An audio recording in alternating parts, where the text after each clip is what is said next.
오늘 우리에게 주시는 하나님의 말씀은 시편 140편 1절부터 13절까지의 말씀입니다. 주님, 악인에게서 나를 건져주시고 포악한 자에게서 나를 보호하여 주십시오. 그들은 속으로 악을 계획하고 날마다 전쟁을 준비하러 모입니다. 뱀처럼 날카롭게 혀를 벼린 그들은 입술 아래에는 독사의 독을 품고 있습니다. 주님, 악인에게서 나를 지켜주시고 포악한 자에게서 나를 보호하여 주십시오. 그들이 나를 밀어서 넘어뜨리려 합니다. 오만한 사람들이 나를 해치려고 몰래 덫과 올가미를 놓고 길목에는 그물을 치고 나를 빠뜨리려고 함정을 팠습니다. 그러나 나는 주님 꾀 아뢰기를 주님은 나의 하나님이십니다. 주님, 나의 애원하는 소리에 귀를 기울여 주십시오 하고 말하였습니다. 내 구원의 힘이신 주 하나님, 전쟁을 하는 날에 주님께서 내 머리에 투구를 씌워 보호해 주셨습니다. 주님, 악인의 욕망을 이뤄주지 마시고 그들이 우쭐대지 못하도록 그들의 계획이 성공하지 못하게 해주십시오. 나를 애워싸고 있는 자들이 승리하지 못하게 해주십시오. 그들이 남들에게 퍼붓는 재앙을 다시 그들에게 되덮어 주십시오. 뜨거운 숯불이 그들 위에 쏟아지게 하시고 그들이 불구덩이나 수렁에 빠져서 다시는 일어나지 못하게 해주십시오. 혀를 놀려 남을 모함하는 사람은 이 땅에서 버젓이 살지 못하게 해주십시오. 폭력을 놀이 삼는 자들에게는 큰 재앙이 늘 따라다니게 해주십시오. 주님이 고난받는 사람을 변호해 주시고 가난한 사람에게 공의를 베푸시는 분임을 나는 알고 있습니다. 분명히 의인은 주님의 이름에 찬양을 돌리고 정직한 사람은 주님 앞에서 살 것입니다. 아멘. 하나님의 말씀입니다. 자리에 앉으시겠습니다. 지난 3주간 미국 동부 지역의 목회자 예수 동행 일기 세미나 그리고 교민 집회를 인도하고 왔습니다. 기도해 주셔서 모든 일정이 은혜롭게 잘 마치고 왔고 미국에도 항상 주님과 동행하려고 하는 많은 목회자와 성도들이 있다는 사실을 알고 참 감사했습니다.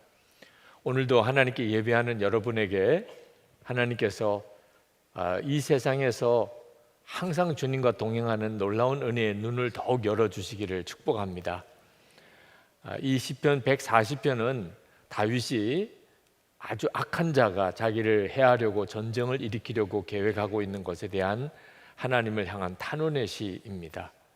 1절, 4절에 똑같은 내용의 반복이 나오는데 하나님께 그 악한 자에게서 구원해 주시고 그리고 오만한 자에게서 지켜주시기를 기도하고 있습니다. 악인에게서 나를 건져주시고 포악한 자에게서 나를 보호하여 주십시오 라고 기도합니다.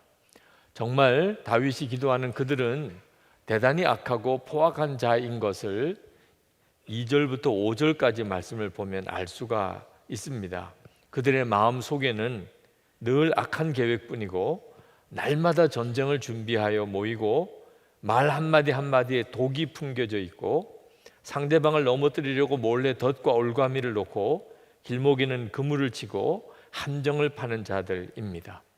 자, 이런 상황에 있다면 정말 두렵겠죠. 다윗은 그런 두려움 속에 하나님 앞에 기도를 드립니다. 두려워만 하지 않고 하나님을 의지하는 것은 우리에게도 매우 중요한 도전이 됩니다. 6절 말씀에 보면 그러나 나는 주님께 아뢰기를 주님은 나의 하나님이십니다. 주님 나의 애원하는 소리에 귀를 기울여 주십시오 하고 말하였습니다. 실제로 다윗은 전쟁을 통해서 하나님이 자기를 지켜주시는 놀라운 체험을 여러 번 했습니다. 7절에 그가 고백하기를 내 구원의 힘이신 주 하나님 전쟁을 하는 날에 주님께서 내 머리에 투구를 씌워 보호해 주셨습니다. 여러분들도 살아가는 동안에 아마 악한 자를 만나는 경험을 계속하게 될 것입니다. 그때 이 다윗의 고백처럼 두려워만 하지 아니하고 모든 것을 주관하시는 하나님께 전적으로 의탁하고 기도하는 믿음이 여러분에게 있기를 축복합니다.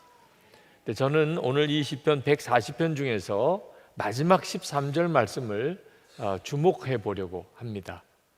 다윗이 자기를 해하려고 전쟁을 일으키는 악한 자들에 대하여 하나님께 탄원의 기도를 드리면서 맨 마지막에 아주 특별한 고백을 합니다. 그것은 분명히 의인은 주님의 이름에 찬양을 돌리고 정직한 사람은 주님 앞에서 살 것입니다. 다윗은 악인 앞에서 의인 또 정직한 자로 살 것에 대하여 그가 하나님 앞에 고백하고 있는 것입니다. 왜 그럴까요? 다윗이 진짜 두려운 것은 악한 자로 인해서 당하는 고난이 아니고 자기도 그 악한 자와 똑같아질까 봐 바로 그것을 두려워하고 있는 것입니다. 이것은 오늘 시편 140편을 읽으면서 특히 악한 자를 우리가 어떻게 대해야 될지에 대해서 깊이 교훈받아야 될 중요한 메시지입니다. 저는 지금까지 악을 해결해 보겠다고 나서는 많은 사람들이 나중에 본인도 악한 사람이 되는 경우를 많이 보았습니다. 교단 정치도 그랬고 이 세상 정치도 그랬습니다. 그것은 정말 참 안타까운 일이고 또 매우 두려운 일이기도 하지요. 다윗도 얼마든지 악한 자가 될 수 있었습니다. 시기심에 질투에 미친 사울 왕이 다윗을 죽이려고 쫓아다녔습니다. 한 번은 다윗이 숨어있는 굴에 사울 왕이 용변을 보려 들어왔습니다. 이제 사울 왕을 죽일 수 있는 절호의 기회가 온 거죠. 다윗은 그 사울 왕을 죽이지 않습니다. 하나님이 허락하심이 없다고 느꼈기 때문입니다. 자, 그래서 사울이 이제 더 이상 다윗을 쫓아다니지 않게 된 겁니까? 정반대입니다. 사울은 더 다윗을 죽이려고 쫓아다녔습니다. 다윗이 이제는 격분할 만하지요. 이제는 더 이상 참을 수가 없어. 그럴 만도 하지 않습니까? 그런데 다윗이 사울을 죽일 수 있는 또 한 번의 기회가 왔습니다. 그런데 다윗은 사울을 죽이지 않습니다. 그냥 다윗을 살려줍니다. 왜 그렇게 했을까요? 다윗은 알았던 겁니다. 자기가 사울 왕과 같이 되어서는 안 된다는 것을. 그래서 그는 사울 왕을 죽일 수 있는 그런 기회가 왔음에도 살려줍니다. 이것이 하나님의 마음에 들었던 것입니다. 그리고 다윗이 통일 이스라엘의 왕이 될 수 있는 그런 조건이 되었던 것입니다. 여러분, 다윗이 8장 8절에서 11절까지 하나님께 악한 자에게 재앙을 내려주기를 간절히 기도했습니다. 악인의 욕망을 이루어주지 마시고 우쭐대지 못하게 하시고 그들의 계획이 성공하지 못하게 해주시고 승리하지 못하게 해주시고 남들에게 퍼붓는 재앙을 그들에게 되덮어 주시고 뜨거운 숯불이 그들 위에 쏟아지고 불구덩이나 수렁에 빠져서 다시는 일어나지 못하게 해주시고 남을 모함하는 사람은 이 땅에서 버젓이 살지 못하게 해주시고 폭력을 놀이 삼는 자들에게는 큰 재앙을 내려주십시오. 거의 저주 같은 기도를 퍼붓고 있습니다. 근데 다윗이 이렇게 기도하는 것은 그들이 다윗의 정적이거나 또는 개인적으로 다윗에게 적군이었기 때문이 아니었습니다. 그들이 진짜 악한 자였기 때문에 하나님께서 심판해 주시기를 구했던 것입니다. 여러분, 지금 우리가 살고 있는 이 세상은 자기 편은 큰 죄도 눈을 감아주고 상대편은 작은 죄도 아주 크게 보는 그런 세상이지 않습니까? 이게 정말 두려운 일입니다. 악의 실체를 모르기 때문에 그렇게 하는 것입니다. 악을 품으면 악을 눈 감아주면 그 다음에는 패망밖에 없습니다. 만약 마지막 13절에 다윗이 자기가 의인과 정직한 자가 되게 해달라는 기도가 없었다면 아마 이 시편 140편의 내용은 그저 자기에게 개인적으로 상대편 또는 반대하는 사람, 자기를 대적하는 사람에 대한 저주에 불과했을 것입니다. 근데 다윗은 정말 악한 자를 하나님께서 심판해 주시기를 간절히 구했던 것입니다. 그것은 그가 그 악이 자기에게 있든지 또는 자기의 대적에게 있든지 상관없었습니다. 다윗이 정말 싫어했던 것은 악 그 자체였습니다. 제가 이전에 목회하던 교회에 큰 교회 싸움이 생겼습니다. 그날 저는 목회를 그만두고 싶을 그런 마음이 들었을 정도였습니다. 정말 밤에 한숨도 자지 못하고 그렇게 많이 울었습니다. 그런데 새벽 기도 시간 때 하나님께서 제 마음속에 불현듯 깨닫게 하시는 것이 있었습니다. 이것이 사람의 문제가 아니고 악한 영이 교회를 허물기 위해서 역사하는 것이라는 것입니다. 그러고 보니까 악한 영의 계획이 훤히 이렇게 보이는 것 같았습니다. 요 다음 단계는 어떻게 진행될 건가 하는 것이 예상이 되었습니다. 그때 하나님께 드렸던 기도가 하나님, 제가 절대로 마귀가 원하는 대로는 하지 않겠습니다. 그렇게 기도드렸습니다. 그리고 그 다음 날 교인들이 저를 찾아왔습니다. 목사님, 저희들은 목사님 편입니다. 목사님, 절대로 여기서 약해지시면 안 됩니다. 목사님, 그 사람들을 우리 교회에서 다 내쫓아야 됩니다. 그래야 우리 교회가 살 수 있습니다. 목사님, 흔들리지 마세요. 목사님, 우리가 있잖아요. 감동받을 뻔했었습니다. 하나님께서 그 전날 새벽에 저에게 영적인 분별을 주지 않았다면 정말 그 사람들이 든든하게 느껴지고 그리고 그를 의지할 뻔했었습니다. 근데 하나님은 그날 제 편이라고 하는 그 교인들 속에도 악이 있음을 보게 해주셨습니다. 미움과 증오와 분노가 있었습니다. 그래서 제가 그분들에게 아무 말도 하지 말고 정말 나를 위하는 것이라면 계속 그 분들을 위해서 기도해 달라고 부탁을 했습니다. 그리고 저도 3개월 동안 교회를 위해서 간절히 기도했습니다. 3개월이 지나고 난 다음에 교인들 사이에 서로 다툼이나 미움이 사라지는 것을 느꼈습니다. 그리고 난 다음에 장로님들과 함께 우리 교회가 어떻게 가야 될지에 대해서 회의하는 시간을 가졌습니다. 밤 늦은 시간까지 교회가 앞으로 나가야 될 7가지 방향을 결정할 수가 있었습니다. 그리고 교회가 완전히 새롭게 부흥되게 되었습니다. 여러분, 내 편인가 상대편인가가 중요한 게 아닙니다. 이것이 악인가 아닌가가 중요한 거예요. 악한 자를 이기는 길이 무엇이겠습니까? 우리 자신이 의인이요 정직한 사람이 되는 것입니다. 악한 자로부터 말할 수 없는 핍박을 당하던 초대교회 교인들에게 베드로 사도가 베드로후서에서 간곡히 권했습니다. 베드로후서 3장 9절부터입니다. 주의 약속은 어떤 이에 더디다고 생각하는 것 같이 더딘 것이 아니라 오직 너희를 대하여 오래 참으사 아무도 멸망치 않고 다 회개하기에 이르기를 원하시느니라. 그러나 주의 날이 도적같이 오리니 그날에는 하늘이 큰 소리로 떠나가고 체질이 뜨거운 불에 풀어지고 땅과 그 중에 있는 모든 일이 드러나리로다. 너희가 어떠한 사람이 되어야 마땅하뇨?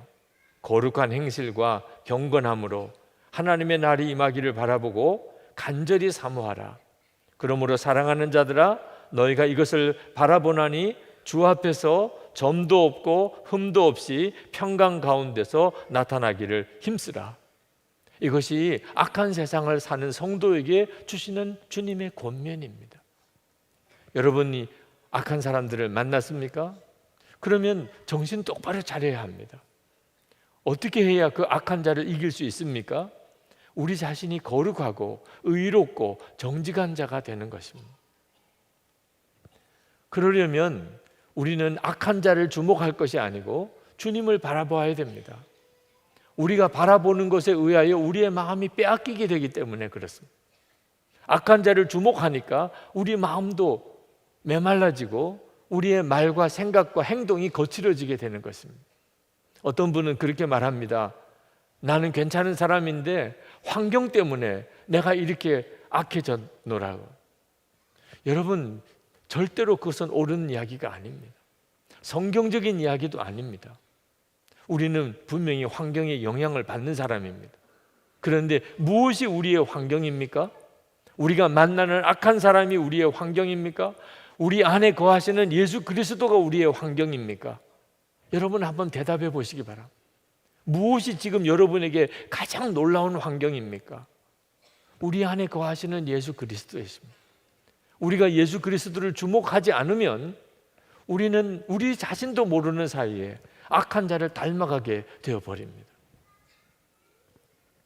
이번에 미국에 갔더니 다들 한국이 어떻게 될 거냐고 한국에 대한 걱정을 하는 것을 들었습니다. 교민들이 보기에 지금 우리나라는 대단히 여러 가지 어려운 문제, 걱정거리가 많은 것처럼 보이는 것 같습니다. 저도 우리나라에 대해서 걱정이 참 많이 있습니다. 제가 미국을 출국하는 9월 4일 밤에 제가 아주 참 무서운 꿈을 꾸었습니다. 우리나라가 예수 그리스도를 믿는 성도들을 무지하게 핍박하는 그런 환경이 되었습니다. 그래서 정말 말할 수 없는 어떤 고초를 겪고 끔찍한 일들을 경험하면서 소스라치게 놀라서 깨어보니까 밤 2시 반이었습니다. 내가 왜 이런 꿈을 꾸는지 정말 나라와 민족을 위해서 기도해야 되겠다 싶은 생각이 들어서 거실로 나와서 한참을 기도했습니다. 제 마음속에는 뭐라고 설명할 수 없는 두려움이 있었습니다. 그날 묵상할 시편이 시편 36편이었습니다. 1절 말씀이 탁 제 마음에 걸렸습니다. 악인의 죄가 그의 마음속으로 이르기를 그의 눈에는 하나님을 두려워하는 빛이 없다 하니. 그 말씀이 저에게 질문하는 것 같았습니다. 너는 하나님을 두려워하느냐?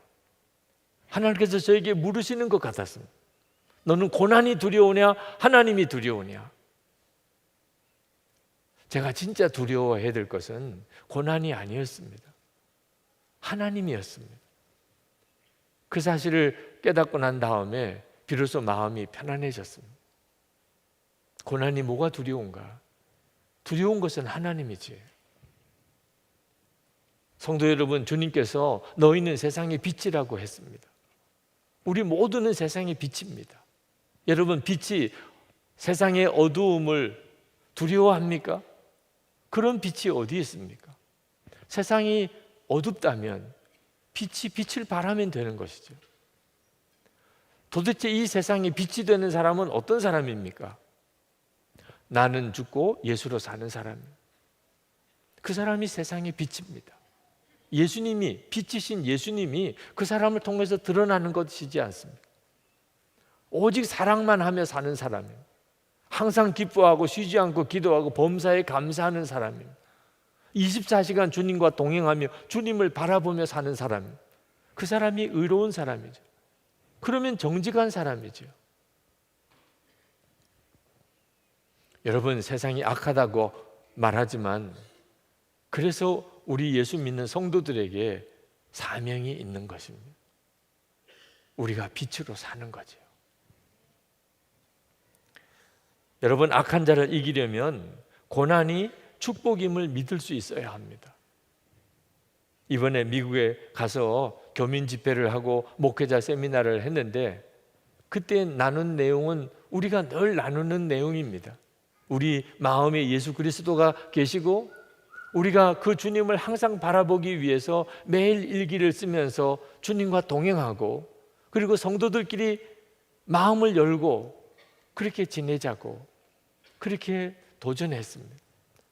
그 말씀을 듣고 많은 분들이 충격을 받는 것 같았습니다. 근데 어느 장로님께서 그 제 설교를 듣고 어떤 교인들이 대단히 두려워한다는 것을 저에게 전해 주었습니다. 무엇이 두려워하는 것입니까? 주님과 그렇게 친밀히 동행하다 보면 그러면 고난의 길을 가게 되지 않을까 하는 것이 두려웠다는 것입니다. 주님이 너는 이제 고난의 길을 가라. 그러면 어떻게 하냐는 거죠. 혹시 여러분 중에도 그런 걱정하시는 분들이 있으실 것입니다. 주님과 동행하고 항상 주님 안에 살고 나는 죽고 예수로 살고 그러면 주님께서 나를 아주 어려운 길로, 고난의 길로 나를 인도하지 않을까. 그래서 주님과 동행하는 것에 대해서 아주 주저하는 분들이 있으실 겁니다.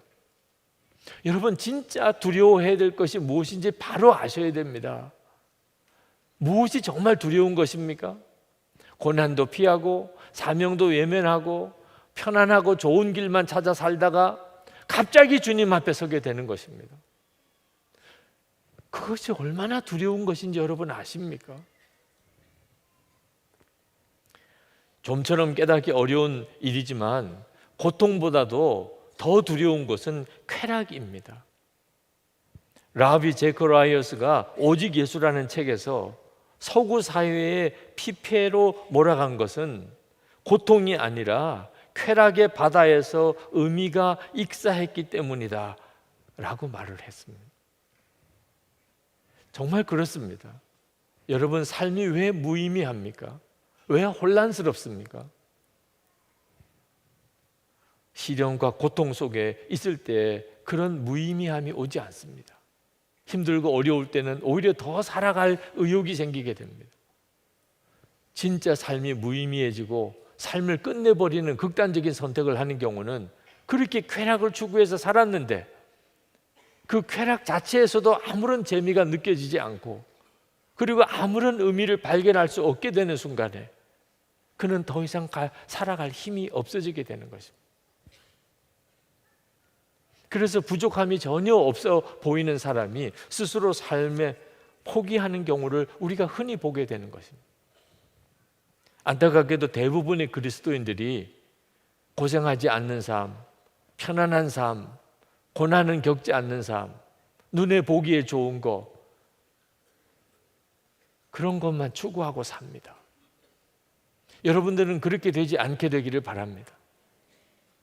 그것 때문에 삶이 혼란스러워지는 것입니다. 여러분, 잘 살고 싶지 않아요? 어떻게 하는 게 잘 사는 것입니까? 고난도 없고 편안하기만 하고 그저 눈에 보기에 좋은 곳을 찾아서 사는 것이 절대 그렇지 않습니다. 하나님께서 가라고 하시는 길, 주님께서 기뻐하시는 길, 그것이 비록 고난의 대가를 지불해야 되는 것이라 할지라도 하나님께 순종하는 길이 결국은 잘 사는 길입니다. 세상은 악한 영이 역사하는 곳입니다.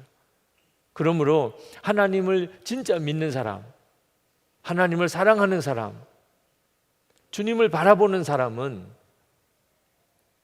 악한 자를 만날 수밖에 없습니다. 악한 자로 인해서 고난을 각오해야 합니다.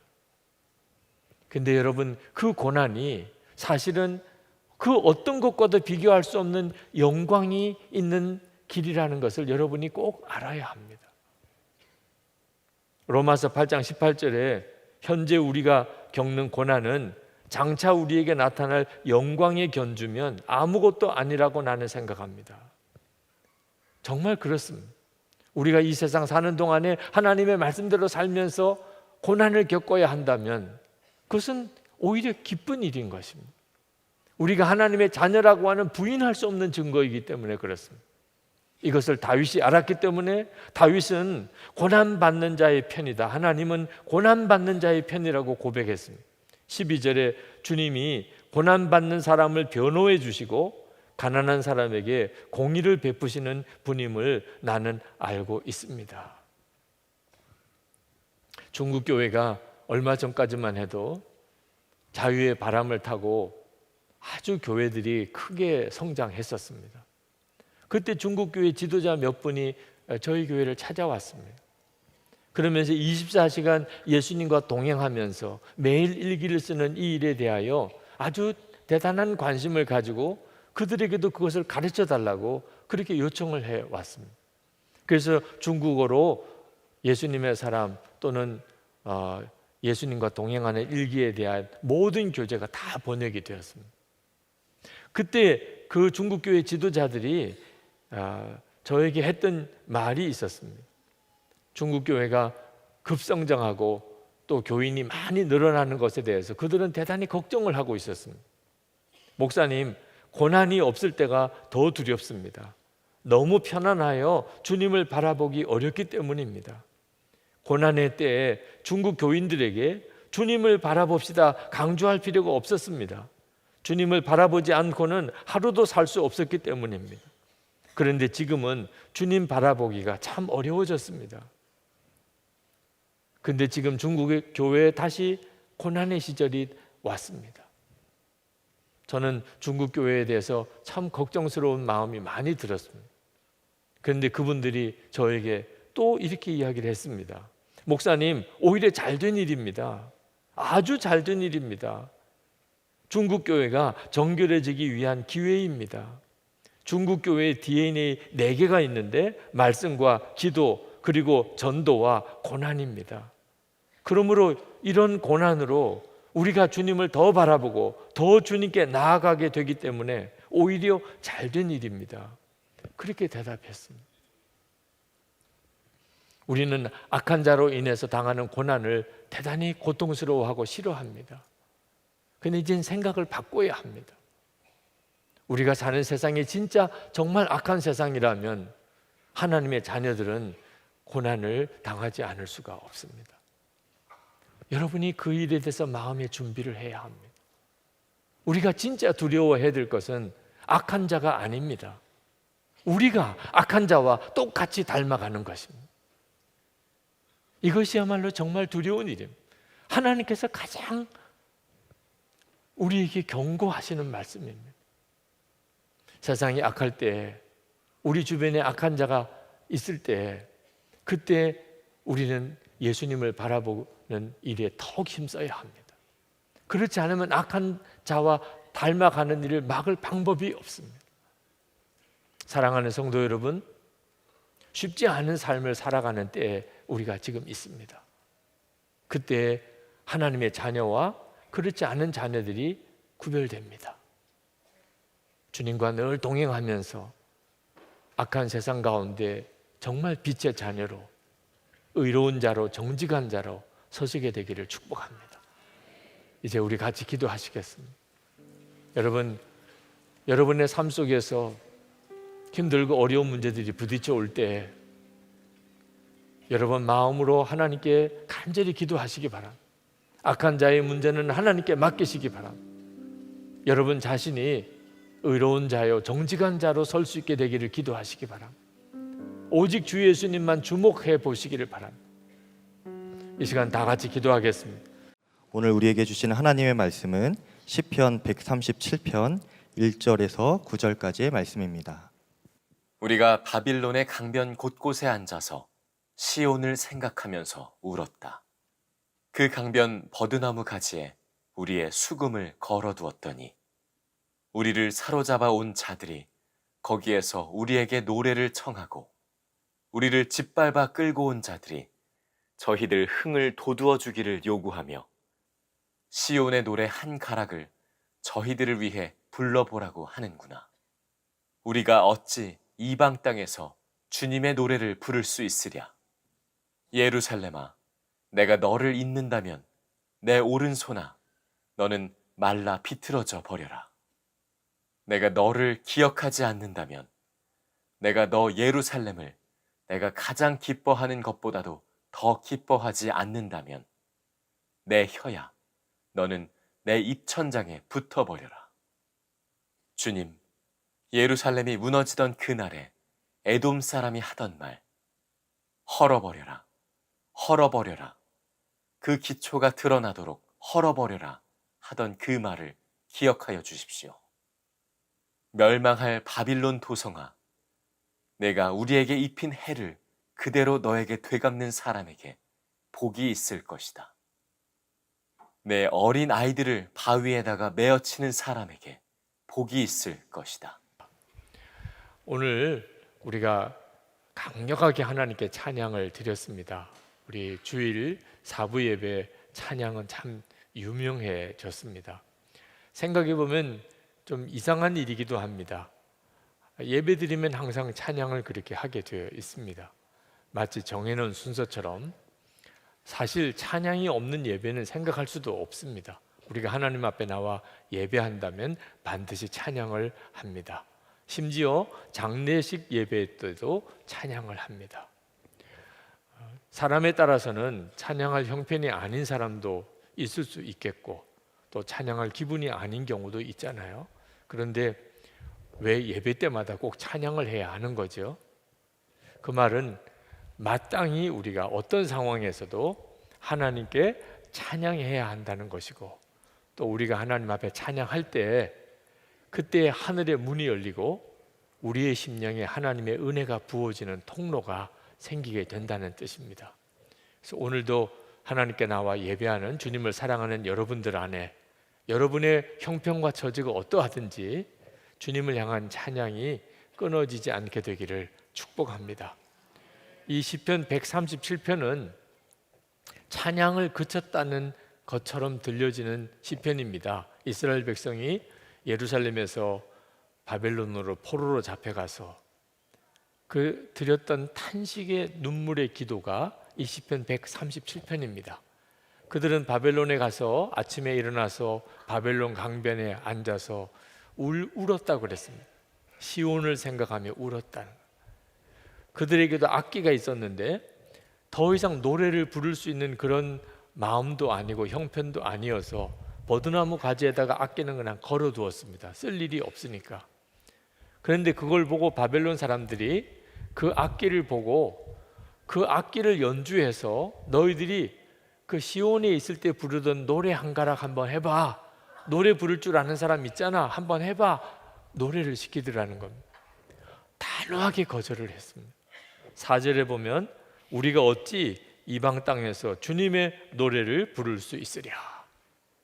찬양은 하나님께 드리는 것인데 우리가 이 바벨론 사람, 우리를 짓밟고 예루살렘 불태우고 포로로 잡아서 여기까지 끌고 왔던 그 바벨론 사람들 듣기 좋으라고 노래 부를 수 없다는 거죠.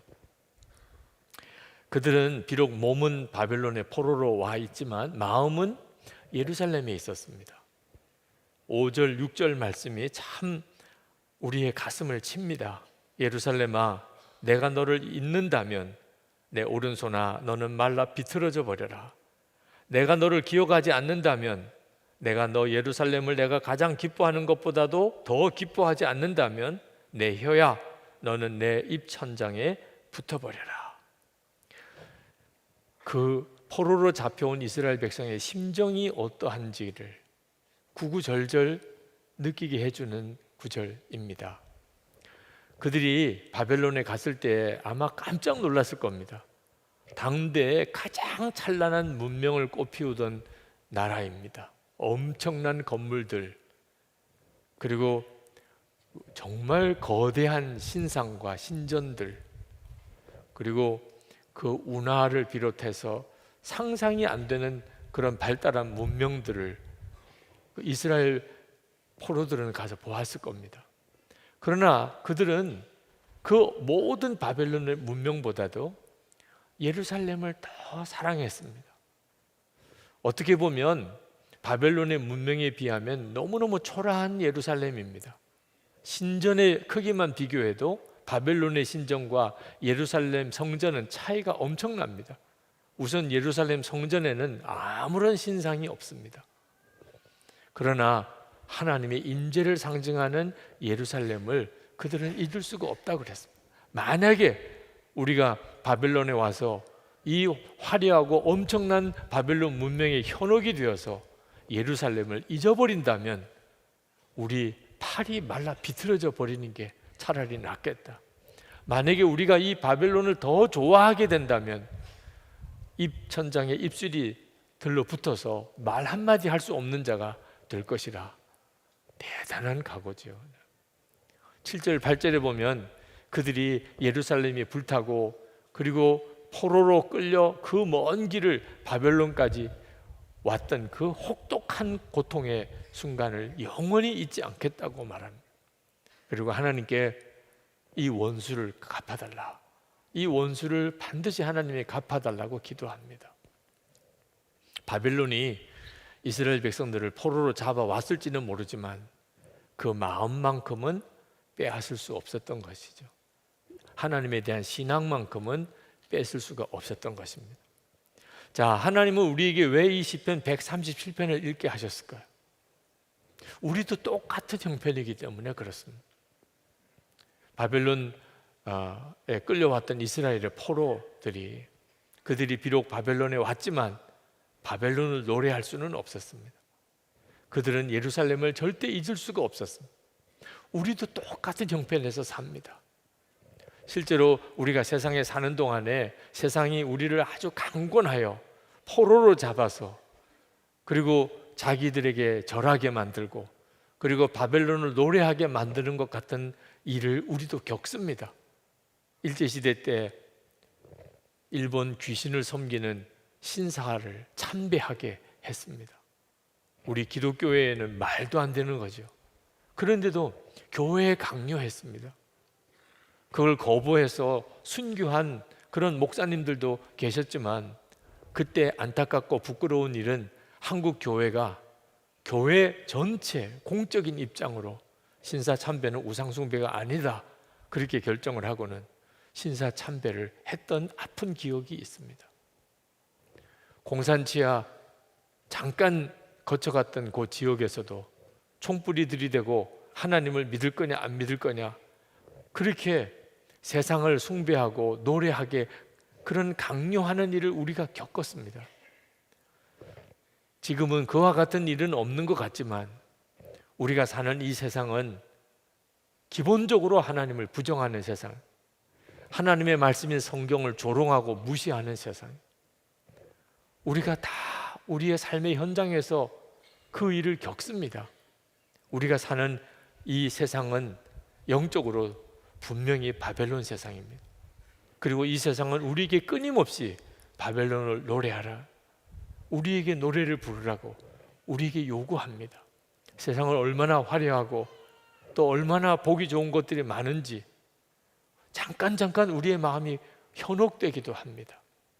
결국은 돈이야, 돈을 벌어야 돼, 성공해야 돼, 한번 잘 살아보면, 그런 마음을 끊임없이 우리에게 불어넣어 줍니다. 마치 이 세상이 영원히 계속될 것처럼 여기다가 터잡고 세상을 위해서 살라고 우리에게 요구합니다.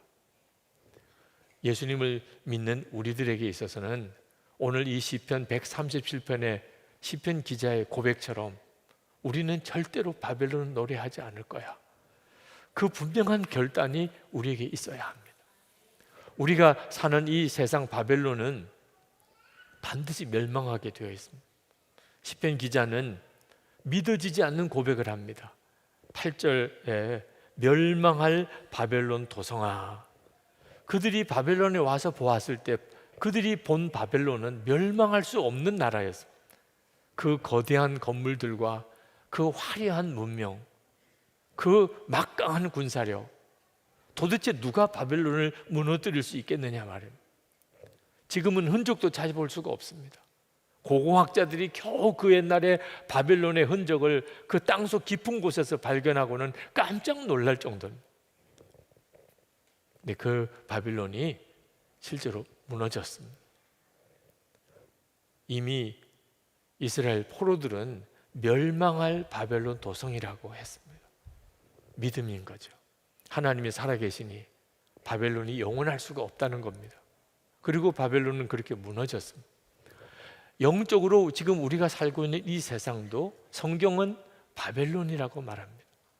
그리고 이 바벨론 세상이 반드시 무너질 것이라고 예언하고 있습니다. 요한계시록 18장 2절에 무너졌도다 큰 성 바벨론이요, 하나님을 믿지 않고 대적하는 이 세상 문명은 반드시 무너지게 되어 있습니다. 그러므로 바벨론을 노래하고 살아서는 안 되는 겁니다. 이 바벨론을 위해서 여기서 영원히 살 것처럼 살아서는 안 되는 것입니다. 함께 다 무너져 버리는 것입니다. 자, 그렇다면 날마다 울면서 살아야 합니까? 시편 137편의 분위기는 그런 분위기입니다. 정말 날마다 울면서 사는. 그러나 실제로는 그렇지 않습니다. 우리가 비록 바벨론 세상에 살지만 성경은 열심히 살라고 말합니다. 열심히. 여러분, 결국은 일하고 살아야 됩니다. 밥 먹고 살아야 됩니다. 오늘이 이 세상의 끝이 아니라면 우리는 이 세상에서 열심히 살아야 합니다. 바벨론을 노래하며 살 수는 없지만, 그러나 바벨론에서 그냥 넋놓고 하늘만 쳐다보고 살아서도 안 되는 것입니다. 이스라엘 백성들 중에는 하나님이 속히 우리를 이 바벨론에서 건져내어서 다시 예루살렘으로 돌아가게 해 주실 것이라고 그렇게 믿고 기대하던 사람들이 있었습니다.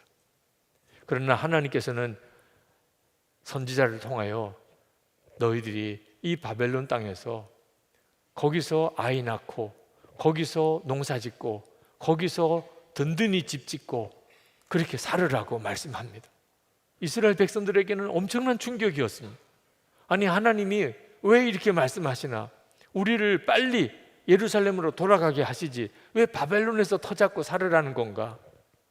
하나님이 이스라엘을 버리신 게 아닙니다.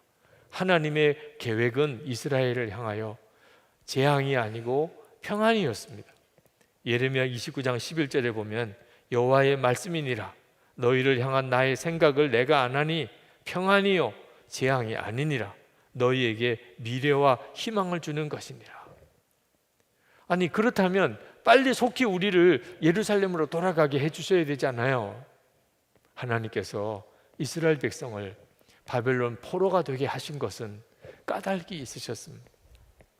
철저하게 타락하고 우상 숭배하고 하나님의 말씀을 거역하던 이스라엘 백성에게 그렇게 경고하다가 하나님께서 이스라엘 백성을 다시 온전히 세우시기 위한 방법으로 바벨론을 들어서 이스라엘을 치신 겁니다. 하나님의 징계였던 겁니다. 그건 이스라엘의 회복을 위한 것이었습니다. 그러니 이스라엘 백성이 빨리 돌아가게 해달라고 해서 응답될 수가 없는 기도였던 거예요. 하나님께서는 이스라엘 백성들에게 말씀합니다. 너희를 반드시 돌아가게 할 것이다. 너희를 향한 내 계획은 재앙이 아니다. 너희의 평안이다. 그러나 너희들 때에는 못 돌아간다. 너희들은 바벨론에서 죽을 수밖에 없어. 너희들 자녀들도 이 바벨론에서 죽을 거야. 70년이 차야 너희들이 다시 예루살렘으로 돌아가게 될 거야. 그러니 바벨론에서 열심히 살 생각을 해.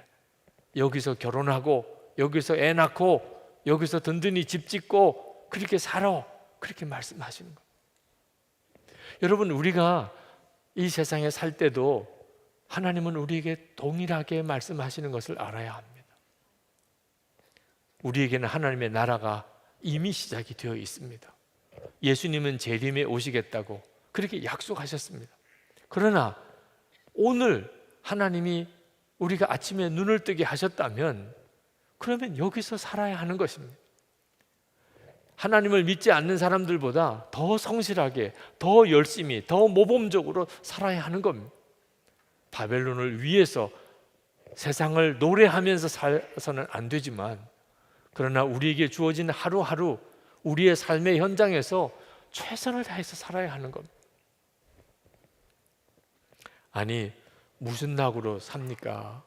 세상 사람들은 돈 버는 재미로 살고 성공하는 것 목표로 살고, 그런데 우리는 만약에 바벨론이 우리의 본성이 아니라면, 우리는 이 땅에서 나그네라면, 우리는 하나님의 나라를 바라보고 사는 거라면, 우리가 바벨론에서 도대체 무슨 재미로, 무슨 낙으로, 무슨 힘으로 열심히 살 수 있다는 말입니까?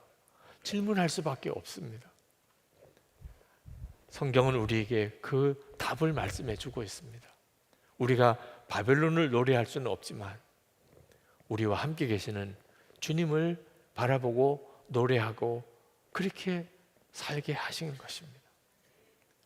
하나님은 이스라엘 백성들에게 바벨론 포로의 생활을 하도록 하셨습니다. 그건 하나님이 하신 것입니다. 그러나 하나님은 이스라엘 백성만 바벨론의 포로로 보낸 게 아닙니다. 이스라엘 백성들이 바벨론의 포로로 갈 때에 하나님도 그들과 함께 하셨습니다. 이사야에게 그렇게 분명히 말씀하셨습니다. 이사야 43장 5절에 두려워하지 말라. 내가 너와 함께하여 내 자손을 동쪽에서부터 오게 하며 서쪽에서부터 너를 모을 것이며. 이스라엘 백성들은 한동안 이해할 수 없었을 것입니다. 하나님이 우리와 함께 하신다면 우리가 왜 바벨론에 이렇게 무너질 수 있으며 어떻게 바벨론의 포로로 잡혀올 수 있습니까? 하나님이 함께 하신다면. 근데 하나님은 그렇게 하셨습니다. 이스라엘 백성들이 다 나라를 잃어버리고 바벨론의 포로로 갔지만 그건 하나님의 이스라엘 백성을 다시 깨끗하게 일으키시려고 하는 하나님의 뜻이었습니다. 그러나 하나님은 이스라엘 백성을 떠난 적이 없으셨습니다. 바벨론에서 포로 생활할 때도 하나님은 함께 하시고 결국은 돌아오게 하실 것이라. 여러분, 이것이 꼭 지금 우리에게 주신 주님의 약속입니다. 우리는 하나님의 백성입니다. 우리나라는 하나님의 나라입니다. 우리 마음에는 왕이 계십니다. 예수님이 우리의 왕이십니다. 그러나 여전히 우리는 이 세상에 삽니다.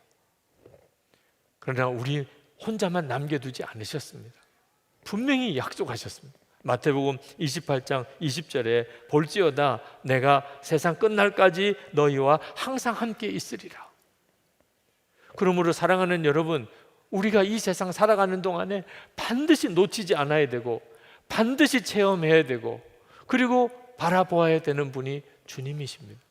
우리와 항상 함께 하시겠다고 하는 그 주님, 그 주님을 여러분들이 분명히 바라보아야 합니다. 미국에 계신 어느 사모님이 마태복음 20장 말씀으로 은혜 받은 글을 올리셨더라고요. 참 귀했습니다. 마태복음 20장에 보면 포도원 주인이 포도원의 일꾼을 데려다가 씁니다. 그런데 그 일꾼에게 하루 품삯인 한 데나리온을 주겠다고 약속을 하고 일꾼을 데려다가 쓰는데 아침에 일찍 나가서 일거리 찾는 사람 데려다가 쓰고 3시에 나가서 6시에 나가서 제6시에 제9시에 나가서 제11시에 나가서 아직도 일거리 찾는 사람을 불러다가 일을 시켰습니다. 일 끝나기 1시간 전에도 일꾼 데려다가 쓴 거죠. 그리고 이제 품삯을 줄 때 맨 마지막에 온 사람부터 약속한 한 데나리온을 줍니다. 그랬더니 처음 일하러 온 첫 시간에 일하러 온 사람들이 막 항의를 하는 거예요. 주인에게. 아니 일을 저 사람은 1시간밖에 안 했고 우리는 하루 종일 일했는데 어떻게 한 데나리온 똑같이 주는 겁니까? 그래서 주인이 아니 한 데나리온 주기로 약속한 거 아니냐, 그걸 내가 주는데 왜 너희들이 그렇게 말을 하느냐. 그래서 논란이 되어진 이야기를 한 적이 있습니다. 이 사모님께서 이 말씀을 묵상하는 중에 이 한 데나리온이 예수 그리스도이시구나, 그 사실을 깨달았다는 거예요. 그 사모님이 쓰신 글을 제가 조금 정리해서 읽어드리겠습니다. 예수님께서 그 데나리온 모두에게 준 구원, 그게 바로 나라고 하시는 것 같았습니다. 전에는 데나리온은 돈이었고 열심히 주를 위해 봉사하면 그 대가로 천국에서 받는 상이라 생각했습니다. 그런데 지금 내가 받고 싶은 상은 오직 예수님 한 분뿐이십니다. 그동안 남들보다 인정받지 못하고 사랑받지 못하고 가난하다고 느껴지면 우울했습니다. 열심히 충성했는데 하나님께서 왜 나를 이렇게 두시나 억울했고 슬펐고 불평했습니다. 그러나 받은 것이 예수님이면 그것으로 충분하지 그보다 더 받을 것이 무엇이겠습니까? 예수님을 먼저 받든 나중에 받든 그것이 무슨 상관이 있겠습니까? 예수님이면 충분합니다. 하나님은 정말 공평하십니다. 하나님은 선하십니다. 예수님 아름다우십니다. 성령님 그 비밀이 너무 고상합니다. 오직 바라는 것이 예수님 뿐이니 불평도 낙심도 넘어질 일도 없어졌습니다. 나는 받았습니다. 한 데나리온 예수 그리스도. 주님, 내가 주님을 사랑합니다. 저는 예수님 한 분이면 충분합니다. 이 사모님이 받은 은혜가 뭡니까? 함께 계시는 예수님, 그분이 내가 예수 믿은 상급이구나, 이 사실을 분명히 깨달은 겁니다. 그 사모님이 쓰신 그 글 분위기를 가능하면 여러분에게 있는 그대로 전해드리고 싶어서 읽어드렸습니다. 그 사모님이 느끼는 이 느낌과 감동, 예수님을 만난 자가 느끼는 것입니다.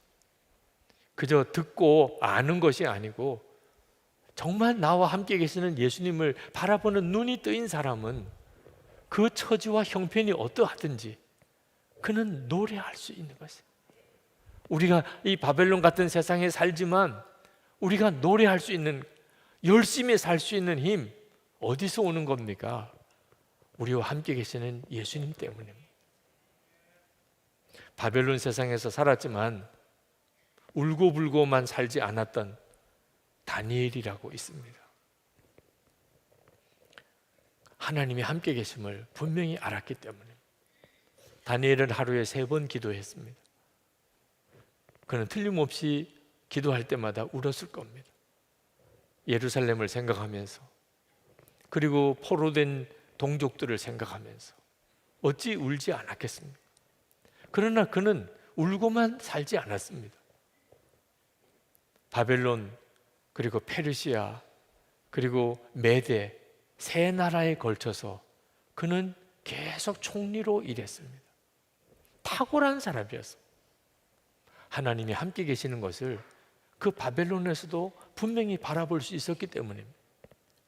시편 57편은 다윗이 쓴 시입니다.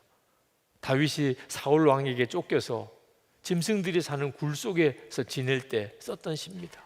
어느 날 굴 속에서 잠을 자고 아침에 눈을 떴습니다. 새벽이 왔습니다. 그때 다윗은 무슨 심정이었을까요? 오늘은 또 어떻게 살까? 오늘 사울 왕에게 혹시 붙잡혀서 죽는 건 아닐까? 매일매일이 그런 삶의 연속이었습니다. 그는 그 새벽에 그 굴 속에서 하나님께 무릎을 꿇고 기도를 시작했습니다. 아마 눈물밖에 안 나왔을 겁니다. 그가 시편 57편 1절에서 이렇게 고백합니다. 참으로 하나님, 나를 불쌍히 여겨 주십시오. 불쌍히 여겨 주십시오. 내 영혼이 주님께로 피합니다. 이 재난이 지나가기까지 내가 주님의 날개 그늘 아래로 피합니다. 다윗의 눈물을 느낄 수 있지 않겠습니까? 이 구절 구절마다 다윗은 얼마나 울먹이면서 통곡하면서 기도했겠습니까?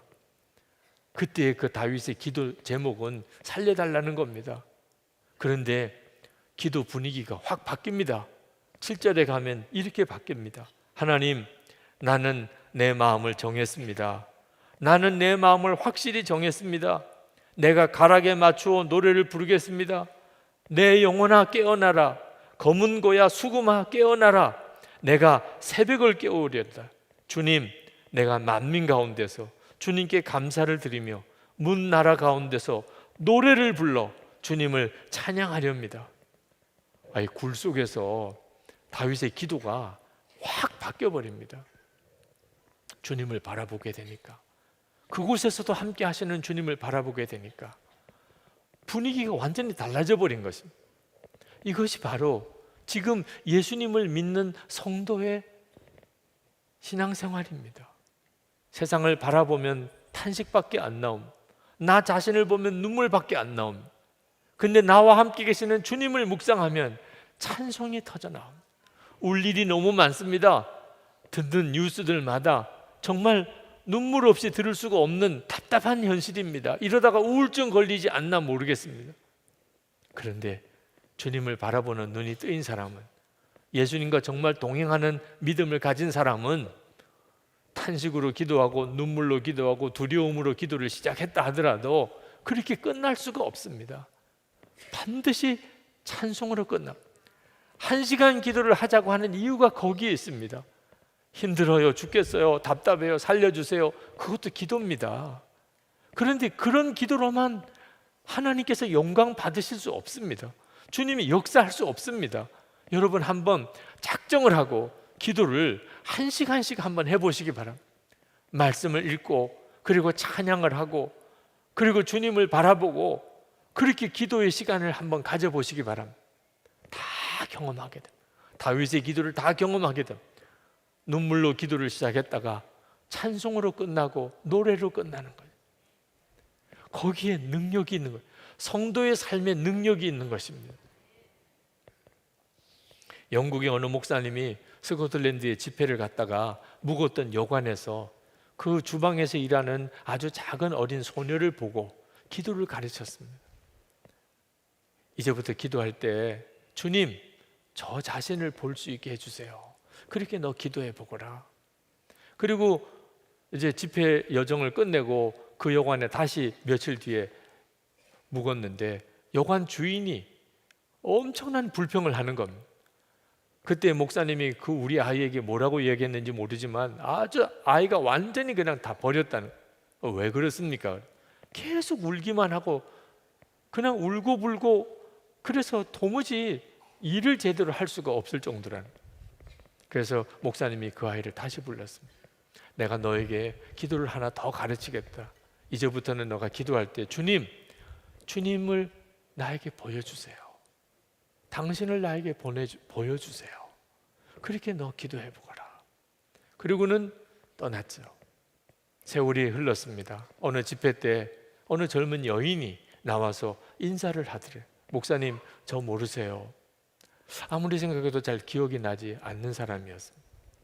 그 여인이 목사님, 그 언젠가 스코틀랜드 방문하실 때 어느 여관에서 어떤 소녀에게 기도를 가르쳐 준 적이 있으시지요? 그 생각이 났어요. 그랬었지. 그 소녀가 지금 접니다. 그러면서 이야기를 했습니다. 목사님, 첫 번째 기도를 가르쳐 주신 대로 하나님께 저 자신을 보여달라고 기도했을 때 하나님은 제 추악함을 보여주셨고, 저는 제 죄가 너무 압도적이어서 슬픔과 두려움에 빠져 살았습니다. 그런데 목사님이 다시 오셔서 주님, 저에게 당신을 보여주세요라고 기도하라 하셔서 그렇게 기도하자 하나님은 그분의 모습을 보여주셨습니다. 하나님의 사랑과 예수께서 저를 위하여 십자가에 죽으셨음을 말입니다. 저는 죄짐이 모두 사라지고 비로소 행복한 그리스도인이 되었습니다. 여러분, 세상 바라보고 우리 자신을 바라보면 우울증이 안 빠질 사람이 없습니다. 그런데 주님을 바라보면, 그러면 기쁘지 않을 사람이 없습니다. 바벨론 세상에서 성도로서 살아갈 힘은 지금도 우리와 함께 계시는 주님을 바라보는 것입니다. 스코틀랜드 설교자인 로버트 머레이 맥체인 목사님이 이렇게 말했습니다. 주 예수님을 힘써 바라보십시오. 자신을 한 번 주목할 때 예수님에 대해서는 10번 주목하십시오. 그리스도는 참으로 사랑스러운 분이십니다. 무한한 위험 가운데 계시면서도 죄인들을 향해 한없는 은혜와 자비를 베푸십니다. 죄인의 괴수에게조차 말입니다. 그러니 주님의 미소를 한껏 누리십시오. 그분의 빛나는 광채에 온몸을 녹이십시오. 사랑으로 당신을 주목하여 보시는 온유한 시선을 느끼면서 전능하신 그분의 품에서 쉼을 얻으십시오. 여러분, 정말 그리해야 합니다. 아마 여러분들은 지금까지 살아오는 동안에 아마 한두 번은 다 이런 은혜를 경험했을 겁니다. 그러니까 오늘 이 자리까지 있으시겠죠. 주님이 주시는 은혜, 위로하심, 그런 경험을 했던 적이 있으실 거예요. 그러나 여러분 아셔야 합니다. 우리가 주님을 바라보면서 누리는 이 놀라운 은혜는 평생 한두 번 경험하는 게 아니라는 거예요. 매일 매 순간 우리가 누리게 되어 있습니다. 이미 주 예수님은 우리 안에 오셨기 때문에. 그래서 여러분들에게 매일 주님을 바라보시라, 24시간 주님을 바라보시라, 그걸 매일 일기로 기록을 해보시라고 권하는 것입니다. 어제 받은 은혜로 오늘을 살 수가 없는 거예요. 오늘의 은혜는 오늘 주시는 것인데 주님을 바라보는 눈이 뜨이는 것입니다. 누구를 만나도, 혼자 길을 걸어가도 항상 주님이 생각나고 의식이 되는 것, 이것이 우리의 중요한 목표입니다. 항상 주님을 바라볼 수 있게 되면 어떤 일이 있든지 어떤 순간이 오든지 우리는 능히 세상을 이깁니다. 여러분, 혼자밖에 그렇게 할 수 없다면 혼자라도 애를 쓰셔야 하죠. 그러나 만약 여러분 주변에 가족이 있고 함께 신앙생활하는 교우들이 있다면 함께 가기를 힘써야 합니다. 함께 해야 합니다. 혼자 주님을 바라보는 것과 우리가 함께 주님을 바라보는 것은 완전히 차원이 다릅니다. 여러분 한번 생각해 보십시오. 여러분의 가족들이 다 주님을 바라보고 사는 사람이라, 매일 주님과 동행하는 사람이라면 여러분의 가정에 어려운 일이 생겼을 때 남편과 아내가, 부모와 자녀가 다 주님을 바라보는 가족이라면 도대체 무엇이 두렵겠습니까? 온 가족이 다 주님 안에서 하나요, 다 주님을 주목하고 있다면 그 어떤 문제가 그 가정을 무너뜨릴 수 있겠냐 말이에요. 여러분 속회를 한번 생각해 보십시오. 속회에 함께하는 교우들이 다 주님과 동행하는 사람이라, 그렇게 주님을 바라보는 사람이라면 여러분 속회 모일 때마다 얼마나 큰 위로와 힘이 되겠습니까? 세상을 살다 보면 이 가정이 어려움도 생기고 저 가정이 어려움도 생기고 그런 일들이 계속 일어나지만 속회 가족들이 다 주님을 바라보는 믿음으로 하나가 되어 있다면 우리가 세상에서 무너질 걱정을 할 수 있겠습니다. 이렇게 많은 사람들이 오늘 주일 예배에 함께 참여했습니다. 그러나 여러분, 은혜의 역사는 교인 수가 얼마나 많이 모였느냐가 중요한 게 아닙니다. 만약에 우리가 늘 주님과 동행하며 살다가 그렇게 주님을 늘 바라보고 사는 사람으로 살다가 오늘 이 자리에 모였다고 합시다. 그러면 오늘 이 예배 시간에 모인 우리를 통하여 주님은 얼마나 놀라운 일을 하시겠습니까? 나라의 문제, 이 사회의 문제, 열방의 문제를 해결하는 역사를 이루실 겁니다. 성령 충만함이라는 게 도대체 뭡니까? 이 교회에 와서 예배드리면 뭔가 성령의 충만함을 느끼겠어요. 그런 표현은 도대체 어디서 나오는 것입니까? 사람이 많이 모였기 때문에 그렇습니까? 예배당 시설이 좋아서 그렇습니까?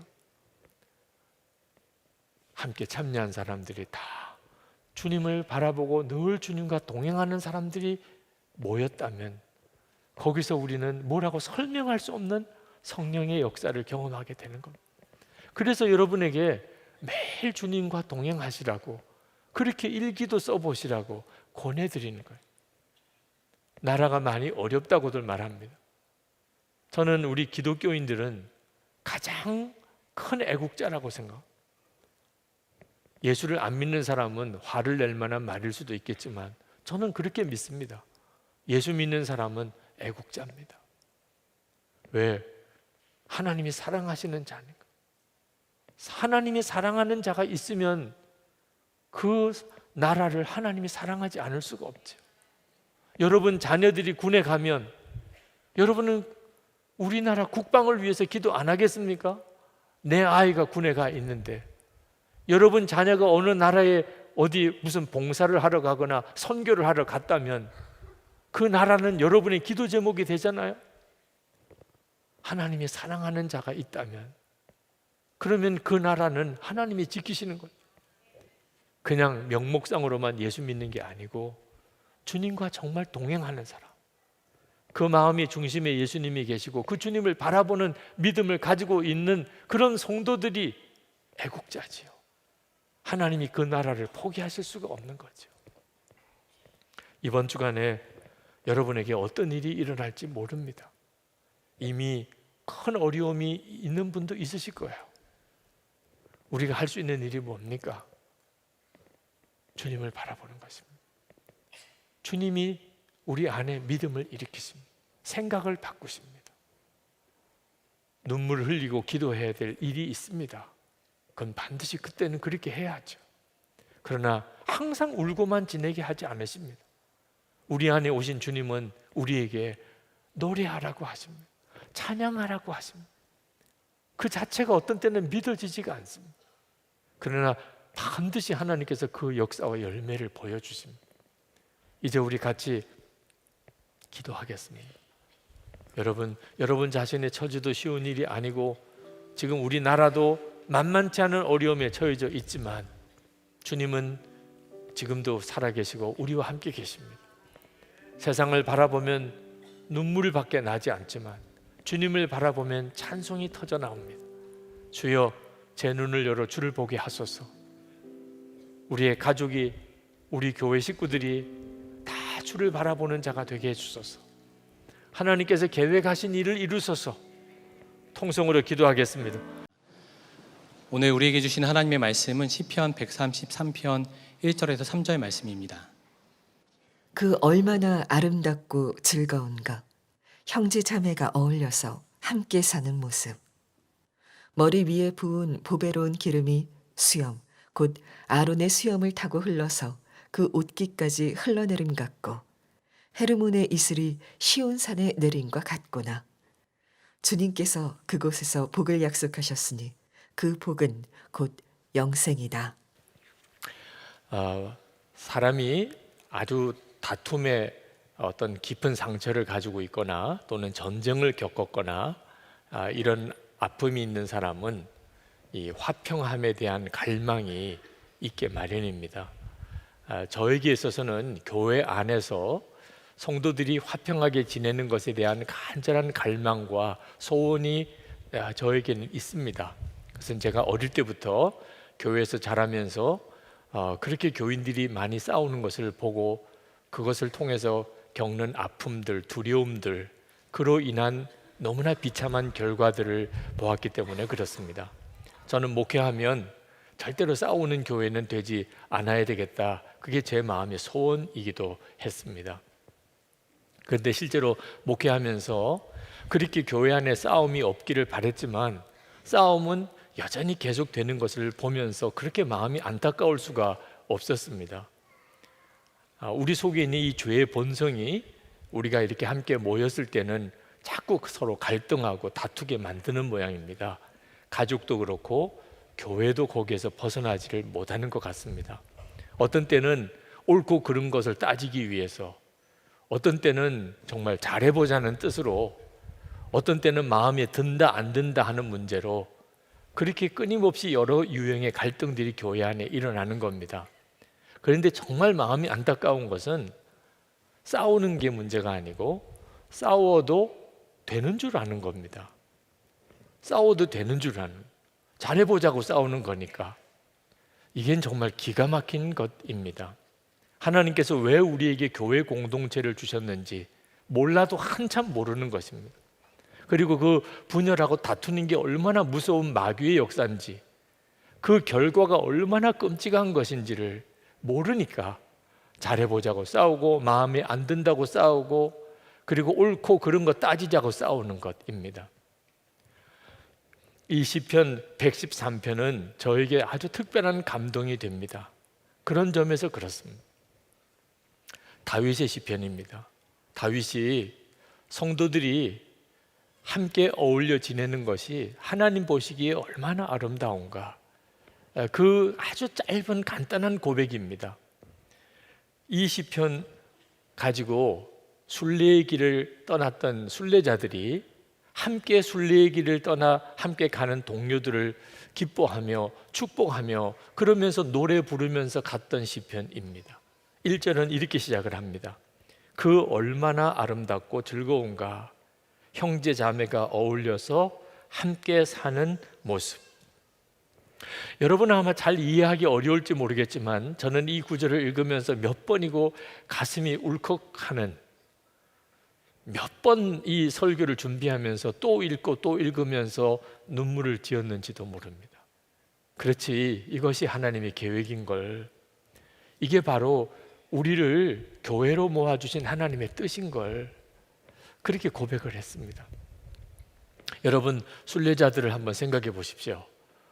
예루살렘 성전을 향하여 가는 순례자들이 함께 무리를 지어서 순례의 여행을 갑니다. 그런데 함께 있다는 것 자체가, 함께 순례를 떠난다는 것 자체가 서로 기쁘고 감사한 거죠. 왜냐하면 옆에 있어 주니까 외롭지도 않고 두렵지도 않고 어려움도 서로 격려하며 위로하며 가는 거잖아요. 그런데 만약에 그 순례객들 사이에 싸움이 생겼다면, 치고받고 주먹질을 한다면, 서로 욕을 하고 비난한다면, 서로 남처럼 얼굴도 보지도 않고 말도 걸지도 않으면서 그렇게 지낸다면 그 순례가 무슨 은혜가 되겠습니까? 우리 교회 생활이 꼭 그와 같습니다.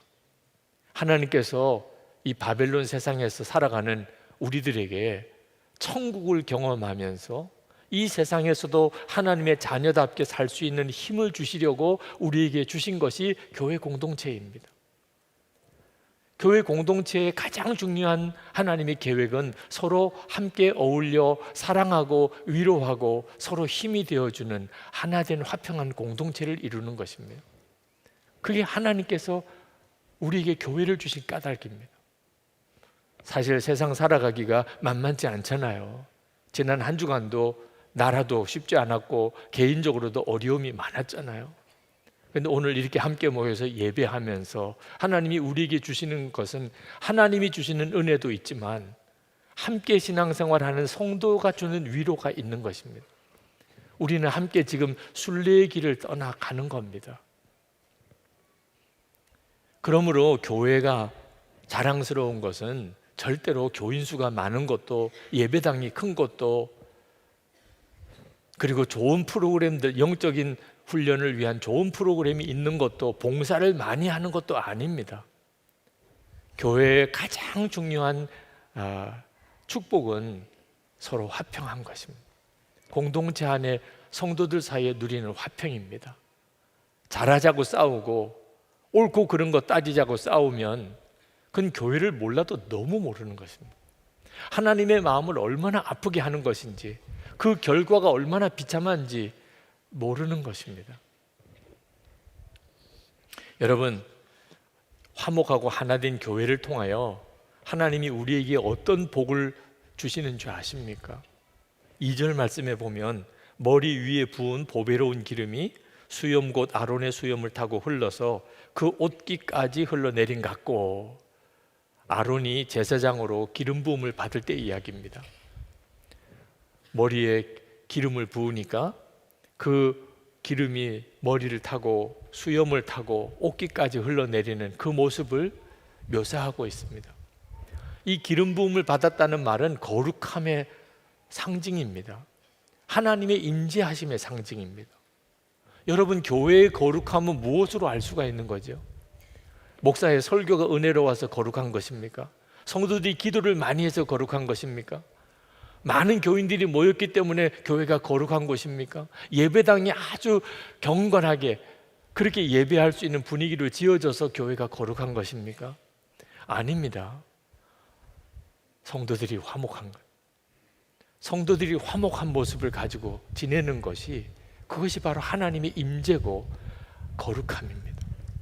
3절 말씀에 보면 헤르몬의 이슬이 시온산에 내린 것 같구나 그래서, 헤르몬산은 이스라엘 북쪽에 있는 아주 높은 산입니다. 1년에 거의 그 정상에는 눈이 녹지 않는 그런 높은 산입니다. 많은 이슬이 내리는 산입니다. 거기서부터 요단강이 흘러나옵니다. 이스라엘은 비가 많이 내리지 않는 그런 땅이지만 그 요단강으로 인하여 농사를 짓습니다. 축복의 젖줄입니다. 그러니까 여러분, 화목한 교회가 우리의 삶의 축복의 젖줄입니다. 우리 자신뿐만 아니고 우리가 사는 사회, 우리 나라의 복의 통로입니다. 우리가 서로 정말 화목한 공동체를 지켜간다면 그것은 이 나라가 복을 받는 것입니다. 이것이 지금 한국 교회가 가지고 있는 가장 큰 아픔이고 위기입니다. 여러분, 평화의 복, 화평의 복이 얼마나 중요한지 알아야 합니다. 돈을 많이 버는 것도 필요하고 건강도 해야 되고 성공도 해야 되지만, 여러분, 나라가 전쟁에 휩싸이면 무슨 소용이 있습니까? 몸이 건강하고 돈을 많이 벌었던 게 무슨 소용이 있냐 말이에요. 나라가 전쟁에 휩싸이면 화평의 복이 지켜지고, 그리고 그 다음 복이 있는 것입니다. 그 복의 핵심이 영생입니다. 3절에 주님께서 그곳에서 복을 약속하셨으니 그 복은 곧 영생이다. 교회가 화평한 것은 성도들이 영생의 복을 누리는 것과도 같은 것입니다. 지난 맥주감사 주일 찬양 집회를 이 자리에서 했습니다. 여러분 중에 그 자리에 오신 분들은 다 느끼셨을 겁니다. 그동안 우리 교회가 개척하고 분립했던 9교회가 함께 와서 함께 찬양을 하나님께 올려드렸습니다. 찬양의 수준이 꼭 높아서가 아니고 그 9교회가 같이 와서 10교회가 함께 하나님을 찬양하는 모습 자체가 얼마나 감동이었는지 모릅니다. 연합하는, 교회가 예수님으로 인하여 하나가 되어지는 모습 자체가 말할 수 없는 감동이었습니다. 그 찬양 집회를 이렇게 지켜보면서 너무 기쁜 마음에 하나님께 그렇게 말씀을 드렸습니다. 하나님, 우리가 한 이 놀라운 것을 주님이 보십니까? 그때 주님께서 저에게 주신 것이 내가 한 이 엄청난 일을 내가 보느냐 였습니다. 저는 우리가 한 것을 하나님께 보여드린다고 생각했는데 사실은 하나님이 하신 것을 우리가 보고는 것이었습니다. 연합은 하나님이 하시는 일입니다. 그래서 연합이 주는 감동이 있는 것입니다. 여러분, 우리는 어쩔 수 없이 환경의 영향을 받습니다. 바이러스 독감만 전염되는 것이 아니고 우리들의 영혼도 서로에게 영향을 받게 되어 있습니다. 그러니까 미운 마음도 전염이 되고 원망도 전염이 되고 비난도 전염이 되고 분노도 전염이 됩니다. 그러므로 우리는 영적인 환경을 잘 지킬 필요가 있습니다. 저는 교회 담임 목사로서 주일에 성도들 앞에 서거나 말씀을 전할 때 제 얼굴 표정 관리를 잘해야 된다는 부담이 있습니다. 만약에 제가 아주 인상이 이그러지고 화가 나고 그렇다면 여러분들에게 얼마나 상처가 되겠습니까? 그러나 실제로 제게 있어서는 신경 쓸 일도 많고 또 어려운 결정을 해야 될 일도 많고 좋은 일보다 그렇지 못한 것 때문에 마음에 부담이 짐이 되는 일이 너무나 많습니다. 심지어는 설교하러 올라오기 직전까지 제 마음에 안 드는 것이 보일 때가 있습니다. 그때마다 주님을 계속 바라봅니다. 제가 제 마음을 지키지 못하면, 그래서 제 속에 있는 어떤 아픔, 분노 또는 어떤 원망, 그런 것이 제 얼굴에 드러나면 그것은 제가 교인들에게 할 수 있는 가장 최악의 일이 되기 때문에 그렇습니다. 목사만 그런 것입니까? 부부 사이에도, 부모 자녀 사이에도, 여러분 교우들 사이에도 똑같습니다. 우리는 서로에게 영적으로 엄청난 영향을 받습니다. 그러므로 우리가 해야 될 일 중에 가장 중요한 일이 공동체의 화평을 지키는 것입니다. 기쁨과 감사의 분위기를 지켜나가는 것입니다. 우리 주변에는 우리를 영적으로 무너뜨리려고 역사하는 무서운 마귀가 계속 우리를 삼키려고 하고 있습니다. 어느 목사님이 늘 부정적인 어떤 마음에 사로잡혀 있는 분이 계셨습니다. 하여튼 주변에 마음에 드는 사람이 하나도 없었어요. 근데 어느 날 로마서 14장 10절 말씀을 읽고 심장이 멎는 것 같았다고 그랬습니다. 내가 어찌하여 내 형제를 판단하느뇨? 어찌하여 내 형제를 업신여기느뇨? 우리가 다 하나님의 심판대 앞에 서리라. 깜짝 놀랐습니다. 꼭 자기에게 하는 말 같았습니다. 너는 어째서 다른 사람을 업신여기고 다른 사람을 판단하느냐? 하나님의 심판대 앞에 우리 모두가 다 설 것을 모르느냐? 자기 생각에 내가 옳아서 그래서 다른 사람을 내가 비판적으로 보는 것이 아님을 알았습니다. 영적인 영향력에 사로잡혀 있었던 거죠. 그때부터 그 목사님은 어떤 사람에 대해서 비판하는 생각이 떠오를 때마다 예수님의 이름으로 대적하기 시작했다고 그랬습니다. 예수의 이름으로 내게서 떠나가. 그리고 그렇게 오랜 기간 동안 부정적인 생각에 사로잡혔던 마음이 풀어졌다는 것입니다. 여러분, 우리가 우리 주변에 있는 영적인 환경에 대하여 절대로 소극적인 태도를 가지면 안 됩니다. 여러분, 남의 탓만 하고 결국 해결할 문제가 아닙니다. 그 사람 때문에 그렇게 됐어요. 그 사람 때문에 내가 이렇게 어려워졌어요. 남 탓해서 해결이 되겠습니까? 여러분 자신이 지켜야 합니다. 만약에 메르스 같이 어떤 유행병이 퍼진다면 여러분은 어떻게 하시겠습니까? 그 나쁜 영향력을 여러분이 지켜내려고 얼마나 애를 쓰겠습니까? 가장 좋은 것, 우리가 영적으로 나쁜 영향을 받지 않는 가장 좋은 것은 우리 주변에 있는 사람들이 다 건강한 영적인 상태에 있도록 우리가 섬기는 것입니다. 공동체가 영적으로 건강하도록 우리가 만드는 것입니다. 저도 목회할 때 여러 번 교회 안에 큰 어려운 분란이 일어났었습니다. 그러나 감사하게도 제가 어려서부터 깨달은 것이 교회 안에서의 분란은 어떤 문제이든지 간에 영적인 뿌리가 있다는 것입니다. 그건 마귀가 역사하는 것이라. 그것을 깨달았기 때문에 절대로 어떤 게 옳으냐 그르냐 하는 것으로 접근하지 않았습니다. 누가 잘했네 못했냐는 것으로 따지지 않았습니다. 모든 교회 내의 분란은 영적인 뿌리가 있습니다. 마귀가 간섭하고 있는 것입니다. 마귀도 각본이 있습니다. 그렇기 때문에 항상 하나님 앞에 기도하기를, 하나님, 제가 마귀가 원하는 대로는 하지 않겠습니다. 그것이 하나님께 드리는 기도였습니다. 마귀는 우리를 시험할 때 다 자기 나름대로 예측하고 있는 절차가 있습니다. 이렇게 하면 이렇게 반응하고, 이렇게 반응하면 저렇게 뒤집어지고, 다 마귀가 알고 있습니다. 여러분, 가정 안에서 부부 사이에, 부모 자녀 사이에, 또는 교회 안에서 성도들 사이에 분란이 일어난다면, 그러면 반드시 일단 숨을 멈추고 잠잠히 분별을 해봐야 됩니다. 만약에 마귀가 역사한다면 마귀는 요 다음에 어떻게 되기를 원할까?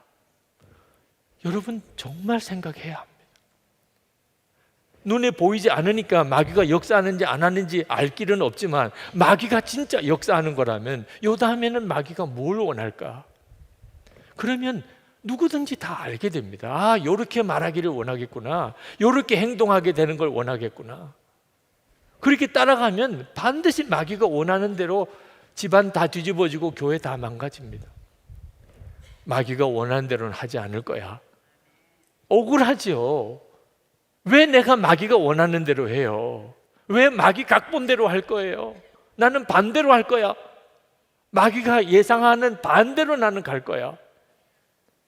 그러면 반드시 회복을 해 주셨어요.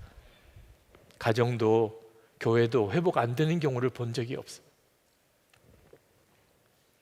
여러분, 교회 공동체 안에 작은 분열이라도 절대로 무시하면 안 됩니다. 마귀는 틈을 타고 들어오는 존재입니다. 조그만 틈만 생겨도 섭섭한 마음, 약간 비판적인 생각, 그게 마귀가 아주 좋아하는 틈입니다. 그 사이로 가정 안에, 교회 안에 마귀가 들어옵니다. 그러므로 항상 주의 보혈로 모든 마음의 상처와 갈등을 덮어야 합니다. 특별히 믿음의 동지가 되는 성도들의 연합이 필요합니다.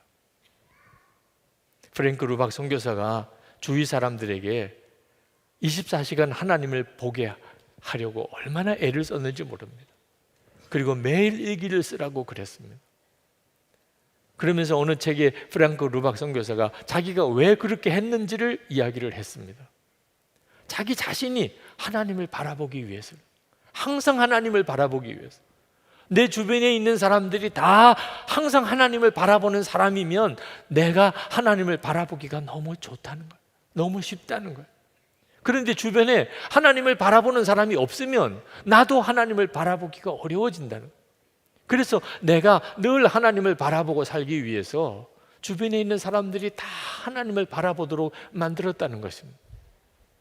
여러분, 이것이 바로 지금 우리가 공동체를 만들어 가야 되는 아주 중요한 이유입니다.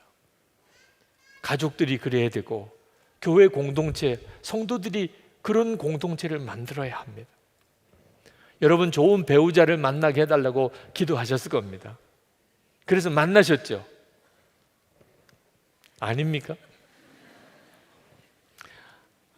여러분, 자녀들이 홍기가 되면 좋은 배우자를 만나게 해달라고 기도하실 겁니다. 그게 중요하다고 생각하니까. 그런데 여러분, 믿음의 동지가 내 주변에 있게 해달라고, 내 주변에 있는 사람들이 다 믿음의 동지가 되게 해달라고 기도하십니까? 여러분, 이 두 가지는 같은 비중을 가지고 있는 기도입니다. 내게 좋은 배우자를 만나게 해달라, 내게 좋은 믿음의 동지들, 한 믿음을 가지고 있는 성도를 내가 내 주변에서 만나게 해달라고 하는 것은 다 똑같이 중요한 것입니다. 예수님께서 밤을 새면서 기도하셨던 기록이 성경에 2번 나옵니다. 한 번은 겟세마네 동산에서 예수님이 십자가 지시기 전에 밤을 새면서 기도하셨어요. 그런데 또 한 번 있습니다. 누가복음 6장에 예수님께서 그 다음 날 제자들 12명을 세우기 위해서 밤을 새면서 새벽까지 기도하셨어요.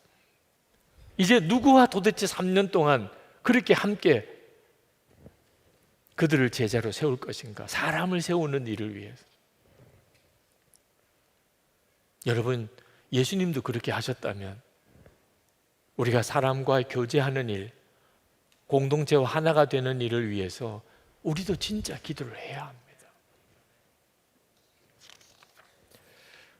그런데 여러분, 반드시 명심해야 될 것은 공동체의 화평은 우리가 그렇게 해보자고 호소하고 또 그렇게 주장하고 그리고 어떤 사람을 중심으로 해서 그렇게 만들어 보려고 노력해서 되는 게 아니라는 것입니다. 오직 우리 모두가 다 한 사람 한 사람이 예수 그리스도를 바라보게 될 때 그때 이루어지는 것입니다. 어떤 교회는 우리 서로 하나 되자고 그렇게 열심히 호소하는 교회도 있습니다. 심지어 어떤 교회는 오직 순종뿐이라고 그렇게 아주 강압적으로 가르치는 교회도 있습니다. 그러나 오래 가지 못합니다. 어떤 교회는 어느 탁월한 어떤 지도자를 중심으로, 목사님을 중심으로 교회가 하나 된 교회도 있습니다. 어떤 교회는 선교로 하나 되고, 어떤 교회는 전도로 하나 되고, 어떤 교회는 기도로 하나 되고, 어떤 교회는 성경 공부로 하나 되고, 어떤 교회는 교육으로, 다음 세대 교육으로 하나 되기도 합니다. 다 나름대로 의미가 있지만 결국 한계가 있습니다. 여러분, 공동체의 진정한 화평은 오직 예수님으로만 오는 것입니다. 주 예수님이 우리와 함께 거하실 때만 우리는 하나가 됩니다. 마태복음 18장 20절에 두세 사람이 내 이름으로 모인 곳에는 나도 그들 중에 있느니라. 예수님께서 우리와 함께 계신 것 자체가 공동체의 화평입니다. 그런데 예수님이 우리 공동체, 우리 가정에 함께 계시는 조건이 무엇입니까? 우리 각자가 예수님의 이름으로 모이는 것입니다. 우리의 마음의 중심이 예수님을 향하여 있는 것입니다. 이스라엘 역사상 12지파가 하나가 된 경우가 다윗 시대의 그 짧은 그때 외에는 거의 없었습니다.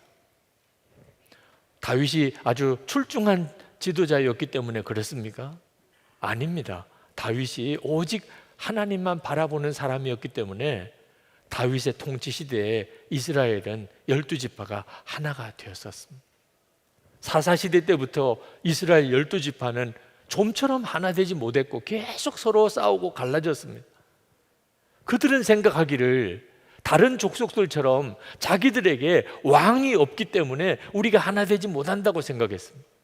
그래서 사무엘 선지자에게 끊임없이 우리에게도 왕을 세워달라고 그렇게 요구했습니다. 그런데 왕이 없어서가 아니었습니다. 이스라엘에는 왕이 있었습니다. 하나님이 왕이십니다. 하나님이 왕이시면 사람 왕하고 비교할 수 없이 놀라운 하나님의 은혜 가운데 있는 것입니다. 그런데 이스라엘 12지파는 하나님을 왕으로 섬기지 않고 자기 소견에 옳은 대로 그렇게 행하였기 때문에 계속 그들은 서로 하나 되지 못하고 싸웠던 거죠. 결국 하나님이 사울 왕을 세워줍니다. 그래서 나라가 잘 됐습니까? 블레셋에 비참하게 졌습니다. 오직 하나님을 갈망하는 다윗 때 이스라엘이 그 짧은 시간에 잠깐 동안 그들은 정말 하나가 되었었어요. 그리고 그 이후에 다시 갈라지기 시작하더니 결국은 나라 다 잃어버리고 말았습니다. 공동체의 화평함, 하나됨의 핵심은 우리 모두가 다 예수님을 바라보는 데 있는 겁니다. 그래서 예수 동행 일기를 쓰도록 그렇게 권해드리는 겁니다. 우리 교회 공동체가 하나 되는 유일한 길은 하나 되자고 호소해서 되는 것도 아닙니다. 목사 중심으로 하나 되자는 것도 아닙니다.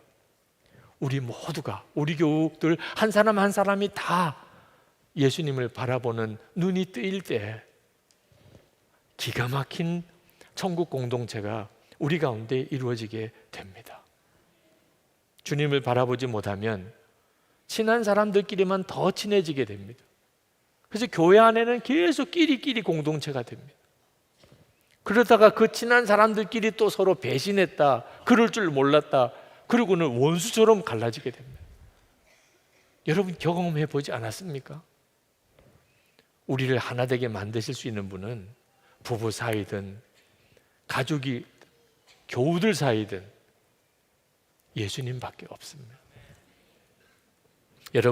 여러분은 모든 사람이 다 사랑스러워졌습니까?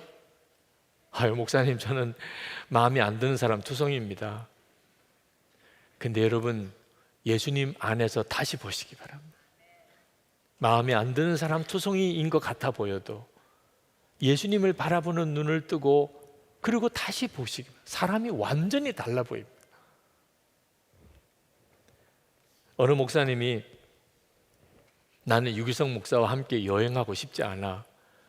24시간 예수님 바라보는 사람 보고 무슨 재미로 여행을 한다는 말이야. 그래서 조금은 마음에 상처가 되더라고요. 네. 그 목사님도 농담같이 말씀을 하셨기 때문에 저도 그렇게는 받았지만, 나하고 여행하는 것을 기쁘게 여기지 않는 사람이 있다는 것이 좋은 일은, 유쾌한 일은 아니더라고요. 네. 그러면서도 생각이 들더라고요. 그 목사님은 도대체 무슨 재미를 원할까? 그런 생각이 들더라고요. 네. 무슨 재미를 원하길래 그렇게 24시간 예수님 바라보는 사람하고는 여행 안 하겠다는 걸까? 그리고 또 생각해 보았습니다. 24시간 예수님 바라보지 않는 사람하고 여행하면 재미있을까? 그런 생각. 정말 위험할 것 같은 생각이 들었습니다. 네. 24시간 예수님을 바라보려고 하는 것은 화평함 때문입니다. 계속 우리가 주님을 바라보자고 하는 것은 우리가 화평함을 누리는 가장 중요한 원리입니다. 사람이 달라 보인다니까요. 여러분, 행복한 결혼 생활은 사람 잘 만나야 되는 겁니까? 이건 정말 오해입니다. 여러분 가정이 지금 힘든 것이 사람 잘못 만나서 그런 건 줄 아십니까? 이것도 큰 오해입니다. 주님을 바라보는 눈을 뜨고 남편을 보고, 주님을 바라보면서 아내를 바라보지 못하니까 좋은 사람들끼리 만나도 그렇게 싸우고 사는 겁니다. 주님 바라보는 눈을 뜨고 부모를 보고 주님을 바라보면서 자녀를 보면, 그러면 우리 가정은 정말 천국입니다.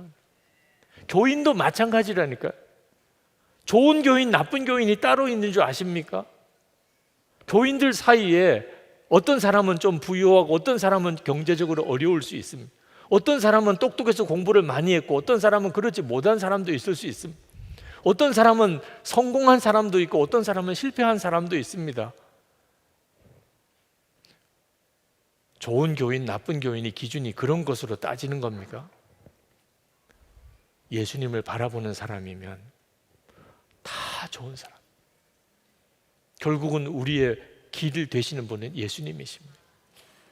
주님과 함께 가는 일에 있어서 주님을 바라보는 사람처럼 좋은 사람이 어디 있습니까? 여러분의 가정이나 또는 교회 공동체가 망가져서 우리가 하나 될 것이라고 도무지 믿어지지 않는 사람도 있을 겁니다. 근데 여러분, 하나님이 못하실 일이 뭐가 있겠습니까? 천지를 지으신 하나님, 동정녀 탄생을 통해서 오신 주님, 오병이의 기적을 행하시고 홍해도 가르신 하나님이 도대체 하나님을 믿는 성도들이 하나 되어서 살겠다고 하는 일을 왜 허락지 않으시겠습니까? 이미 이루어진 일입니다. 성령 안에서 우리는 이미 하나가 됐습니다. 에베소서 4장 3절에 평안에 매는 줄로 성령이 하나 되게 하신 것을 힘써 지키라. 이미 성령 하나님께서 우리 가운데 오셔서 믿는 성도들의 가정 안에 또 성도들의 공동체 안에 하나 되는 기적을 이루어 놓으셨습니다. 우리가 할 일은 지키는 것뿐입니다. 여러분, 공동체의 화평, 생명처럼 지켜야 합니다. 여기서 모든 은혜와 복이 다 오는 것입니다. 그러려면 여러분 자신이 먼저 주님을 바라보아야 합니다. 항상 주님을 바라보아야 합니다. 그리고 여러분 주변에 있는 사람들이 다 주님을 바라보도록 섬겨야 하는 것입니다. 이제 우리 같이 기도하는 시간을 갖겠습니다. 하나님께서 허락하신 우리 가정 공동체, 교회 성도들의 영적인 가정의 공동체, 주님 진정한 화평을 제가 지키기를 원합니다. 어리석어서 정말 깨닫지 못해서 서로 원망하고 비판하고 평가하고 같이 교회 다니면서도 남처럼 그렇게 지냈던 일 주님 앞에 회개합니다. 마귀에게 속지 않겠습니다. 십자가에서 하나 되게 하신 하나님의 은혜, 성령께서 하나 되게 만드신 이 공동체 제가 생명처럼 아끼고 소중히 여기고 키워가겠습니다. 계속 우리가 주님을 바라보기를 원합니다. 우리 다 같이 통성으로 기도하겠습니다.